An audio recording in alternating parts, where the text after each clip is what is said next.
So first off, what is class and why is it important? Class, in the context of capitalism, refers to a social group whose members share the same relationship to the means of production. In standard Marxist theory, there are two distinct classes: the proletariat, also known as the working class, and the bourgeoisie, known as the controlling class, or commonly referred to as the 1%. The general idea is that the bourgeoisie controls the means of production and the proletariat must sell their time and their labour to said powers that be in order to survive. Through this transaction, the worker is fundamentally stolen from, as the class that controls the means of production makes way more from the labour of the worker than what the worker receives in compensation. This, over an amount of time, completely shifts the balance of wealth equality away from the working class and moves it to the allegedly dodgy offshore accounts of the capitalist class.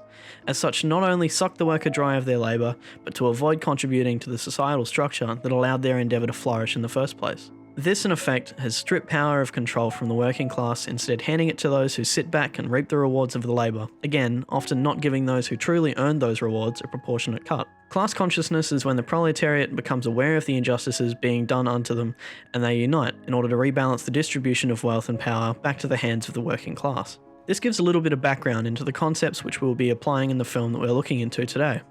Snowpiercer. We assume that you've already seen Snowpiercer, so if you haven't, I suggest you go watch it now. Snowpiercer's train is pretty much a capitalist pecking order tipped horizontally, with the upper class, or the bourgeoisie, at the front of the train, and the working class, or as Minister Mason calls them, you are a shoe, situated at the back of the train. The section of the train you were placed in was decided entirely by the price of the ticket that you paid for before entering the train, with the lowest class of people getting on for free. As a result, the higher class on the train sees them as freeloaders and a lazy, disgusting, subhuman conglomerate. The irony of this being that the upper class themselves are the freeloaders off the labour which the working class provides. The entire train is powered by the, quote, sacred engine, which is essentially the heart of the train, with people aboard being told constantly that it's a forever engine of sorts. Symbolically, the engine represents the main driving force of the capitalist system, and a physical manifestation of a system that on the surface seems like an all-powerful machine, which is the only reason they've been able to survive this long. In reality, the system is fundamentally flawed and literally requires children taken from their families in order to function normally. This is a very disturbing and confronting concept which, unfortunately, is a toned-down reflection of the world that we live in, where the success of the system is dependent on the exploitation of the third world, where children are often used to achieve the means of which the American empire demands of them in order to survive. The sacred engine is revealed to be not as sustainable as the propaganda that they've been fed for years suggests, and also dependent on child labour in order to maintain smooth operation. Again, this is a direct comparison to capitalism and the events which take place in the real world, and it's an incredibly difficult thing to acknowledge that this is happening now, and it's even harder to stop. Curtis, when he discovers that the machine requires children he knew to function, attempts to get them to stop, but as if they've been brainwashed, they just ignore him and continue to do what they've been trained to do. Keep the system running. Mark Fisher is quoted as saying, "There is a widespread sense that not only capitalism is the only viable political and economical system, but also that it is now impossible to even imagine a coherent alternative." This concept is evident in the film by the environment of which the train resides in.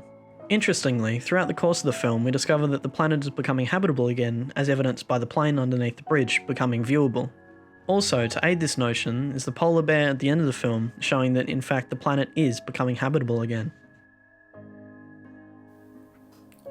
The journey that Curtis goes on from the back to the front of the train is far from an easy one, as the revolution he leads progresses through the train by outsmarting and outfighting their oppressors. As he does so, he gets to see the life that he is giving his labour to, and is encapsulated. Bong Joon-ho uses a plethora of techniques to portray this, such as colour, space and architecture, but most importantly, food. Food is a clear indicator within Bong Joon-ho's films, meaning the grim, dull, cheap food, or in Snowpiercer, protein blocks, which are later found out to be a disgusting concoction of insects, is used as an indicator that the family is working class, whereas the upper class have more colourful and exotic meals. We see the main characters from both Snowpiercer and another Bong Joon-ho film, Parasite, experience this change in diet to indicate them either fighting their way up the capitalistic ladder, or in Snowpiercer's case, to the head of the train.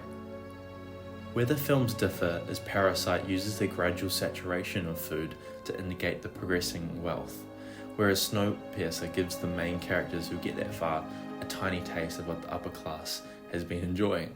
At the same time as the revolutionaries from the lower class eat the fancy food for the first time, Mason is forced to eat a brick of bug sludge.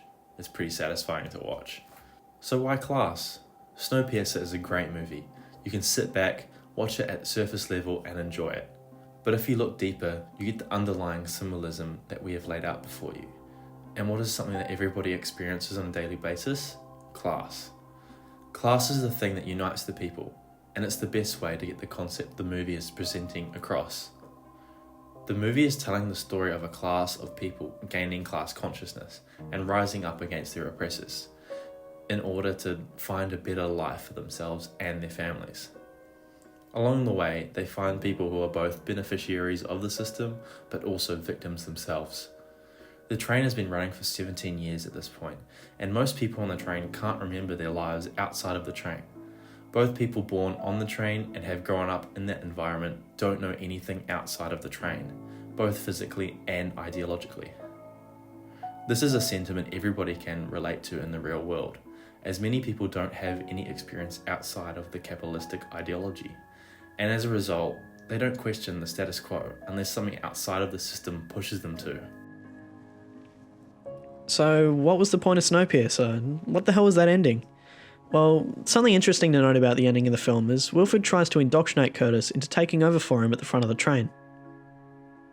Even the thought of wielding that kind of power causes Curtis to deviate from his plan and consider Wilfred's proposition, but upon discovering that the train requires child labour to run, he's shaken back to reality and attempts to get one of the kids out of the train. He injures himself in the process of trying to get the child out, but at the same time another child he's seen before in the tail end, Andy, climbs into the front of the train, ignoring Curtis's pleas. Curtis's hesitation and questioning of motivation in this scene brings to light deeper questions that have to be asked. Was it worth it? Is the system fixable? And will we, in the real world, ever achieve class consciousness?